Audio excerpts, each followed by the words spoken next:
आप सभी का स्वागत है। मैं हूं सुमित और हफ्ते का आखिरी कारोबारी सत्र भारतीय बाजारों के अंदर आज प्रॉफिट टेकिंग देखने को मिली, जहां पे शुरुआत में तो मार्केट्स मोर और लेस फ्लैट थे, लेकिन सेकंड हाफ तक आते आते करीब 12 बजे के बाद से बिकवाली बढ़ी, थोड़ा संभला, लेकिन फिर वापस बाजार में बिकवाली बढ़ी और एंड तक आते आते मार्केट 150-200 अंकों की गिरावट साथ बंद हुआ। 8 दिन की तेजी थी, तो कुछ हद तक आज प्रॉफिट टेकिंग कही जा सकती है कि मार्केट में देखने को मिल भी सकती है।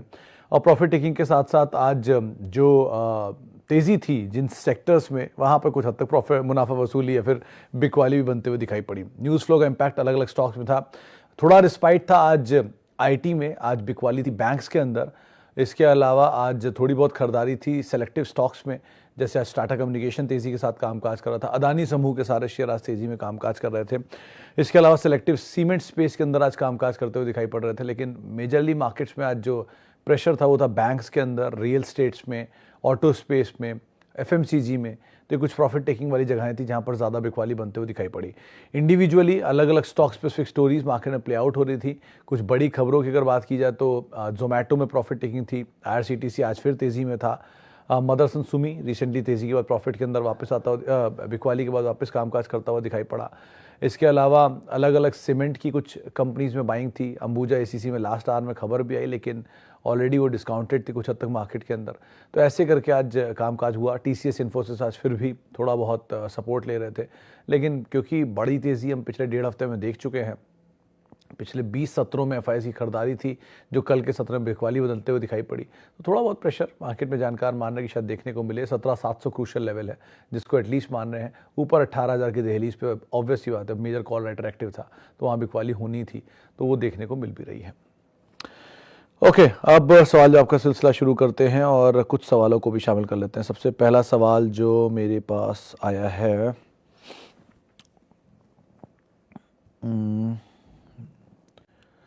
हाँ, सबसे पहला सवाल जो मेरे पास है वो है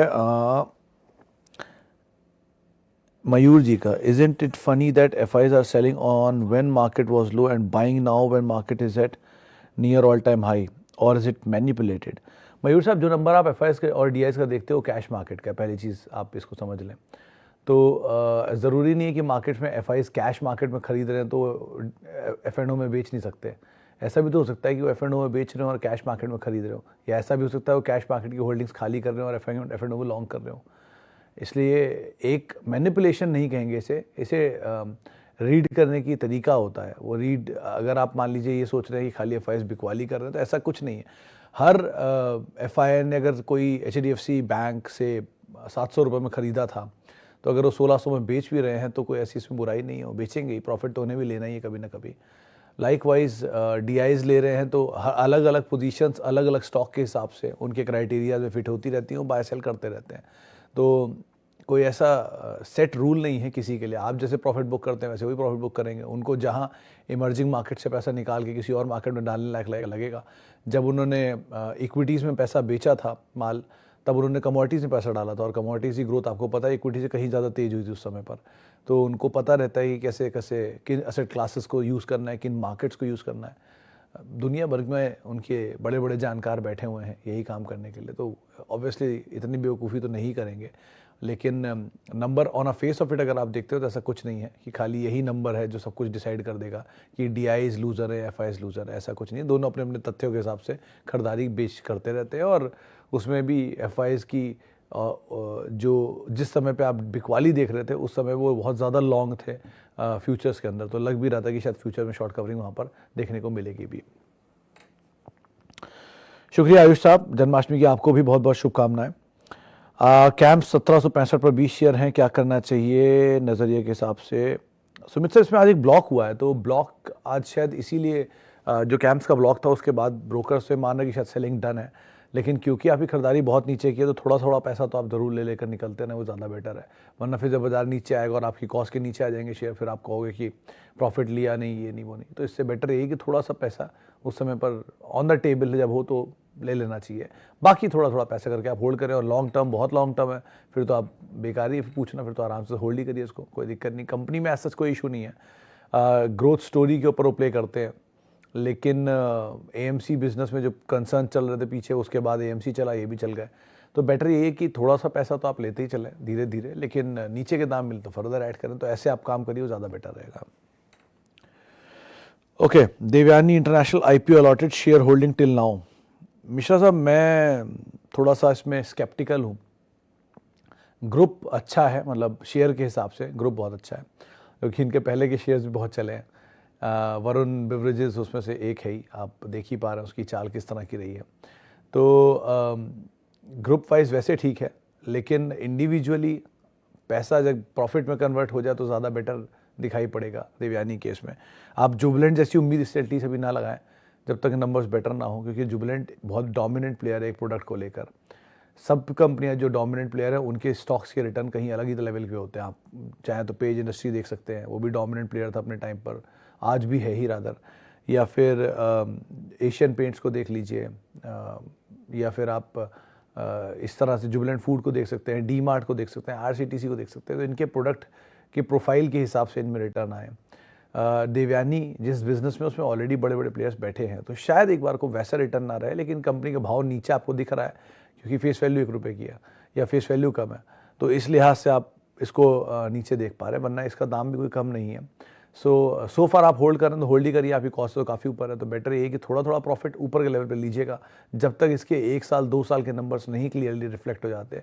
कुछ भी कहना मुश्किल, कोई भी नई कंपनी के बारे में कुछ भी कहना मुश्किल होता है तो उनके नंबर्स क्लियरली ना दिख जाएँ। बहुत सिचुएशन ख़राब होती हैं, बहुत सिचुएशन अच्छी होती हैं जब ये कंपनियाँ परफॉर्म करती हैं, तो उसके हिसाब से आप कॉल लीजिएगा। सोना BLW वर्सेस मदरसन सुमी। दीक्षित साहब, मदरसन और सोना में सो फार आज की सिचुएशन में अगर आप पूछेंगे तो सोना BLW ज़्यादा बेटर है, क्योंकि सोना BLW हायर लेवल से काफ़ी ईज आउट हुआ है, 2-3 दिन में ब्लॉक से और नीचे भी आ गया, तो ये लेवल पे मीडियम टर्म के लिए आप इसे ऐड कर सकते हैं।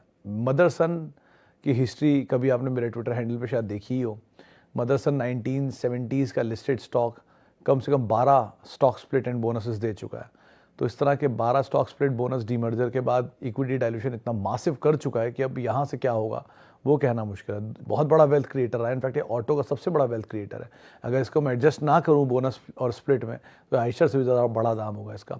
लेकिन फिर भी बेटर यही है कि आप उनमें जाइए जहाँ पर मीडियम टर्म के लिए एटलीस्ट आप ये दोनों कंपनी देखिए। अगर लॉन्ग टर्म देख रहे हैं तो ऑब्वियसली बॉश जैसी कंपनी नहीं है कोई ऑटो एंसिलरी में, तो आप उसको पहली प्रेफरेंस दे सकते हैं, जर्मन जाइंट है। लेकिन अगर आप छोटे भाव में ढूंढ रहे हैं तो मदरसन से बेटर तो आपको एटलीस्ट ये नियर टर्म में दिखेगा ही सोना कॉमस्टार। ओके,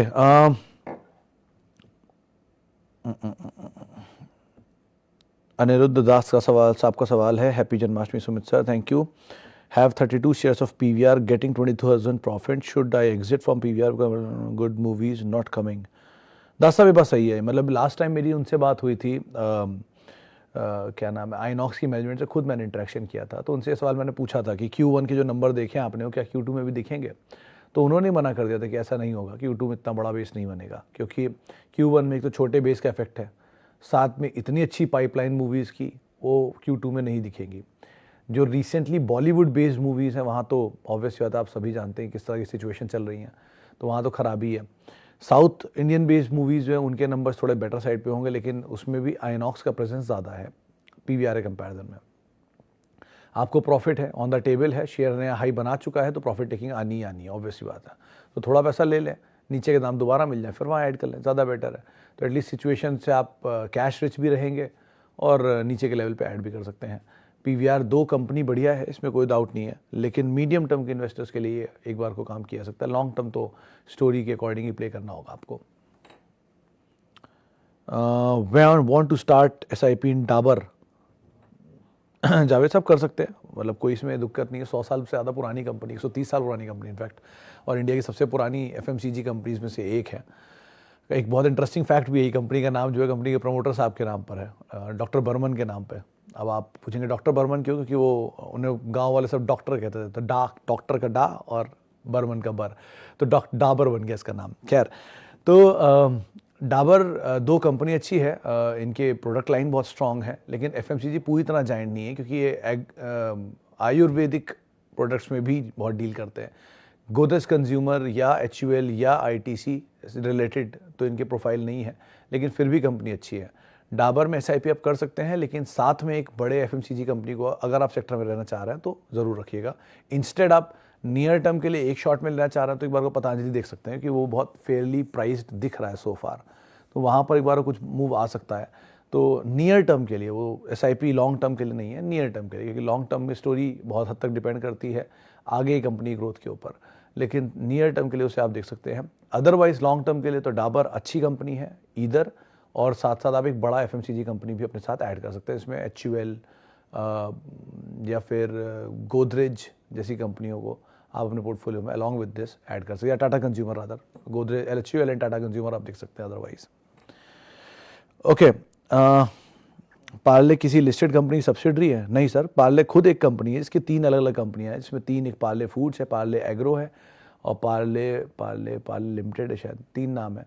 एक में आते हैं इनका बिस्लेरी और बाकी जो बिजनेस है वो, जिसमें आता है फ्रूटी और बिस्लेरी, बाकी एग्रो बिजनेस, पार्ले एग्रो, और तीसरा है पार्ले जिसमें बिस्किट्स वगैरह आते हैं, और एक और शायद पार्ले, उसमें इनका कन्फेक्शनरी कारोबार आता है।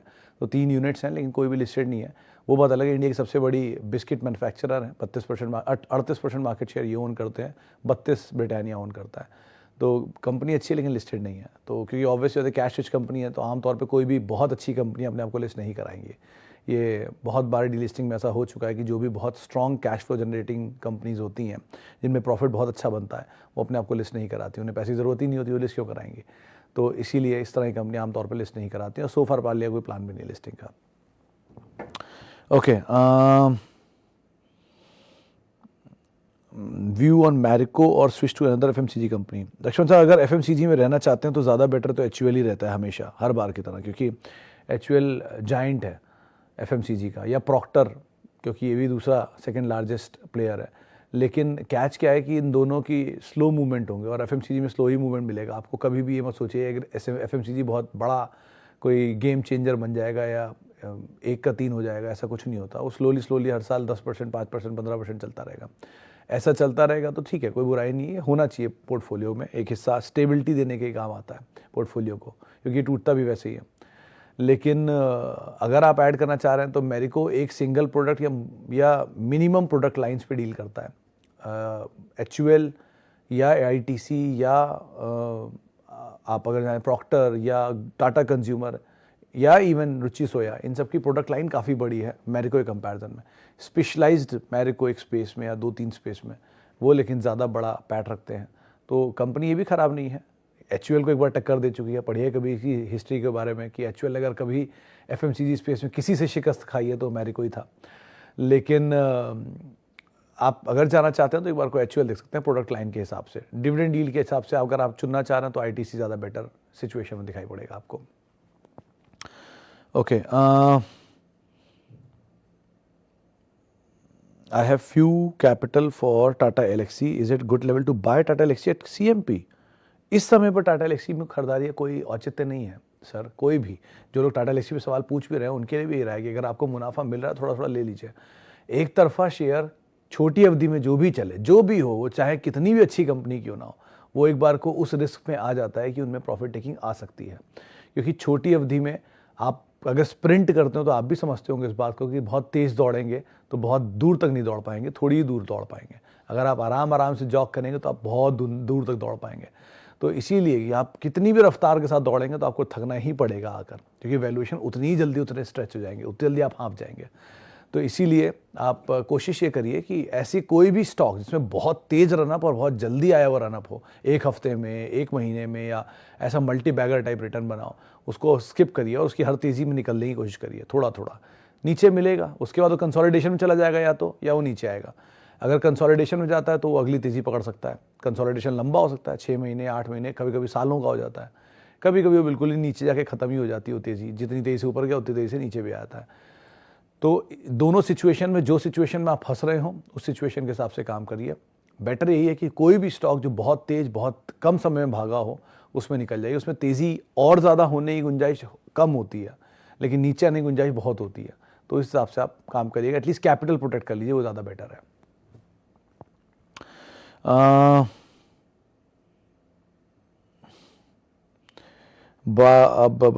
और कौन सा सवाल आया है? KPIT future should be by at present level.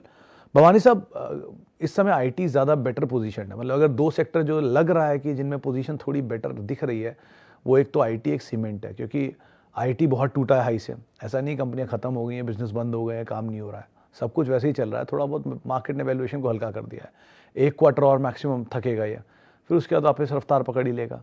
Cement दूसरा की नंबर से पहले बहुत धो दिया, अब वो मानसून में ढीला रखेंगे, मानसून के नंबर्स आने के बाद फिर वापस सीमेंट प्राइस बढ़ा देगा, चीज़ें वैसी फेस्टिवल आ जाएगा, इन डिमांड शुरू हो जाएगी। तो इसीलिए अभी के लिए हाँ, ये दोनों सेक्टर जब लल साइड पर हो, यानी कि जब इनमें दौर बुरा चल रहा हो, तो उन बुरे दौर वाले से साइड पे आप इनमें एंटर करें, और जब बेहतर दौर चल रहा हो तब इनमें निकलने की कोशिश करें। तो आज नहीं कल कुछ टाइम में वापस ऊपर आ जाएंगे। तो आईटी में अच्छे नाम है, परसिस्टेंट है, आप कोफोर्ज है, इवन बिरला सॉफ्ट है, जेंसार है, ये अच्छे अच्छे मिड कैप नाम, हैप्पीएस्ट माइंड भी इवन अच्छी कंपनी है, ठीक ठाक नीचे आया। तो जो टाटा एलेक्सी को मिला वो बाकी को भी मिल सकता है, आज नहीं कल। तो थोड़ा आप समय देंगे तो आप आराम से जा सकते हैं। और इवन केपीआईटी कंपनी ठीक है, बस थोड़ा इक्विटी साइज बड़ा है इसका, क्योंकि स्प्रेड बोनस भी हुआ इनमें काफ़ी। तो बेटर है कि बाकी नाम जो बताया गया वो देखिए। ऑब्वियस बात है, लीडर में जाना चाहते हो तो टीसीएस अच्छा तो कुछ है ही नहीं, तो आप उसमें तो जा ही सकते हैं कभी भी। Okay, Wipro versus symphony, sir दोनों ही सीजनल है, जरा ध्यान रखिएगा। विप्रो वर्लपूल, माफ कीजिए, वर्लपूल माइनस सिम्फनी, ऑब्वियसली ज़्यादा बेटर वर्लपूल ही रहेगा हमेशा। उसकी वजह है, एक नृपेश साहब की गुजराती बेस्ड कंपनी है, एक यूएस मल्टीनेशनल जायंट है, तो दोनों का ही बिजनेस इनसे ही समझ में आ गया होगा। वर्लपूल ग्लोबल प्लेयर है और सिम्फनी इंडियन प्लेयर है। वो डील करते हैं एसीज एंड कूलिंग सॉल्यूशंस में, ये डील करते हैं कूलर्स एंड कूलिंग सॉल्यूशंस में। साइज वाइज ज़्यादा बड़ा वर्लपूल है ऑब्वियसली, साल के निचले स्तरों पे थोड़े दिन पहले वर्लपूल था ही। एक ही कंसर्न है कि वो इक्विटी छोटी रखते हैं सिम्फनी, वर्लपूल की बड़ी इक्विटी है। डिविडेंड पेइंग कैपेसिटी ज़्यादा अच्छी वर्लपूल की है, डीलिस्टिंग कैंडिडेट भी कभी कभी वर्लपूल ही बन सकता है। तो इसीलिए आप दोनों में अंतर देख लीजिए। लेकिन एप्पल टू एप्पल कंपैरिजन दोनों ही नहीं है, दोनों प्रोडक्ट भी कुछ हद तक मिलते हैं और दोनों के केस में सीजनल बिजनेस है, तो ज़रा ध्यान से आप इन भी पोजीशंस को रखिएगा। ओके, विवेक सर, आप कभी भी मतलब हैंडल पे मेरे देख लीजिएगा, वहाँ पे मैं बहुत सारी कंपनियाँ पोस्ट करता रहता हूँ जिन्होंने पिछले 4 साल में पैसे डबल किए हैं। कल ही मैं देख रहा था, वो पूरी लिस्ट फिर से मैंने एक बार पढ़ी थी, वो कंपनियाँ जो हर 4 साल में डबल हो जाती हैं। मैं मिड कैप की एक लिस्ट पे काम कर ही रहा हूँ, जल्दी आज नहीं तो कल आपको ट्वीट कर दूंगा, वो मिड कैप की कंपनीज जो हर 4 साल में डबल हो जाती हैं। निकाली है कुछ सूची, आपको शेयर करूँगा, आप ज़रूर देखिएगा उसे। ओके, और कैंपस के नंबर सही थे मिश्रा साहब, लेकिन अभी too early to say anything है, क्योंकि लिस्टिंग हाल ही में हुई है, तो अभी थोड़ा और समय दीजिए इसको। अभी नया लिस्टिंग है तो सब कुछ अच्छा ही लग रहा है, तेज़ी भी अच्छी है, लेकिन 2-3 क्वार्टर, 4 क्वार्टर, 6 क्वार्टर, 8 क्वार्टर के नंबर आने के बाद एक्चुअल स्टेबल सिचुएशन समझ में आती है। जैसे IRCTC लिस्टिंग बहुत बात चला, डी मार्ट लिस्टिंग के बाद बहुत चला, तो ऐसे बहुत सारे नाम चले, पारस डिफेंस बहुत चला, लेकिन अब सब नीचे आ ही गए ना, क्योंकि लिस्टिंग के बाद कुछ समय के अंदर जब नंबर आने शुरू होते हैं तो सिचुएशन क्लियर होती है, डस्ट सेटल होती है, उसके बाद आते हैं वो नीचे। तो जब नीचे आ जाएंगे तब ज़्यादा बेटर सिचुएशन रहेगी पढ़ना, लेकिन अभी के लिए तो आपको अच्छा ही दिख रहा है, तो सबको तेज़ी में तो बोलने का फ़ायदा ही नहीं है। अदानी विल्मर 12 से level end of the year, 10 आप कुछ नहीं कह सकते। अदानी स्टॉक्स के बारे में क्या ही बोल सकता हूँ, कुछ भी बोल दीजिए, किसी के भी लेवल पर, कोई भी लेवल आप सोच लीजिए वो हो ही सकता है उसमें तो, क्योंकि जब बियॉन्ड ग्रेविटी स्टॉक्स चलें तो उनका कुछ नहीं कर सकते। हाँ, लेकिन ये फाइनेंशियल्स को कभी ना कभी मैचअप करेंगे, या तो फाइनेंस ऊपर जाएंगे या स्टॉक नीचे आएंगे, वो जब भी होगा बस उस सिचुएशन में ये रहेगी कि आप उससे दूर रहें उस समय। तो वो बना के रखिएगा दायरा, आपके पास जो भी पोजीशन है, जो भी प्रॉफिट है, जितना भी पैसा आप बना रहे हैं, इसमें कोई बुराई नहीं है, लेकिन आप थोड़ा एटलीस्ट बुक करते रहें ताकि कैपिटल बचा रहे हैं इन स्टॉक्स के साथ। चले, फिलहाल इतने सवालों को मैं शामिल कर पाऊंगा। माफ़ी बहुत सारे लोगों से जिनसे हम बातचीत नहीं कर पाए, और बहुत बहुत शुक्रिया उन सभी लोगों का जिन्होंने सवाल पूछे। आप सभी को जन्माष्टमी की बहुत बहुत शुभकामनाएं। आपसे मुलाकात होगी सोमवार को। नमस्कार।